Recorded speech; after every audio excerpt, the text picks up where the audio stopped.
नमस्कार, मी राजू मेत्री. महाराष्ट्र आपल्यामध्ये आपलं स्वागत. पाहूया सविस्तर वृत्तांत. इचलकरंजी येथे घंटागाडी कर्मचारी यांचा काम बंद आंदोलन सुरू.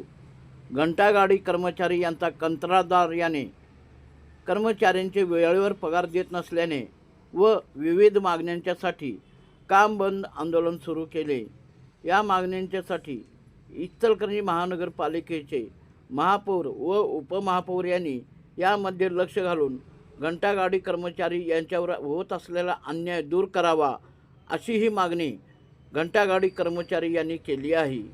13,500 रुपये पगार आम्हाला मंजूर झालेला होता, पण अद्याप आम्हाला 13.5 मधली एक दशांश पण आमच्या खात्यावर कधी जमा झाला नाही.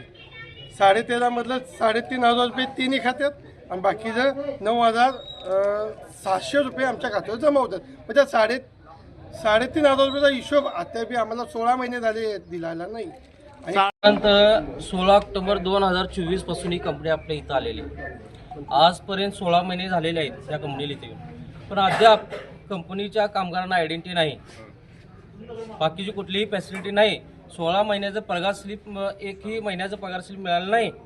आणि प्लस म्हणजे फंडाचं जे काही 3,500 रुपये कट करून घेते या कंपनी, त्या 3,500 मधलं नियमानं कामगाराचा जो आहे 0.75च्या हिशोबाने महिन्याला 86 रुपये जाते कामगाराच्या पगारातनं. येस आहे, पण ते 86च्या वाटणी त्यांनी 500 रुपये कटिंग करून घेतात. आणि जे 3,000 जे फंड जातोय त्या 3,000चा हिशोब अजून कंपनीनं कुणाला दिले नाही. आणि नितीन कदम नावाचे जे कंपनीचे मालक आहेत त्यांना अजून पण इथं कोणच बघितलं नाही. आमचं एकच मत आहे, आम्हाला कंपनीला कुठलंही दोमत नाही किंवा इचलकरंजीच्या आरोग्याला कुठं धोका आणायचं नाही. आम्हाला आमचा महिना टू महिना यांनी पगार करून देत, आम्हाला काम सोडून कंपनीच्या मागं लागायचं नाही. 1 ते 10 तारखेला त्यांनी पगार करावं, ESI नियमानं द्यावं, फंडाचा हिशोब द्यावं आणि अपॉइंटमेंट लेटर त्यांनी द्यावं आणि आयडेंटिटी सुद्धा मिळवून देते. आम्हाला कुणाशी कुठल्या नगरपालिका अधिकारी असो किंवा नगरपालिका महानगरपालिका असो किंवा कंपनी असो कुणाशी दुमत नाही. जे आमचं हक्काचं आहे ते आम्हाला मिळून दे एवढीच अपेक्षा आहे.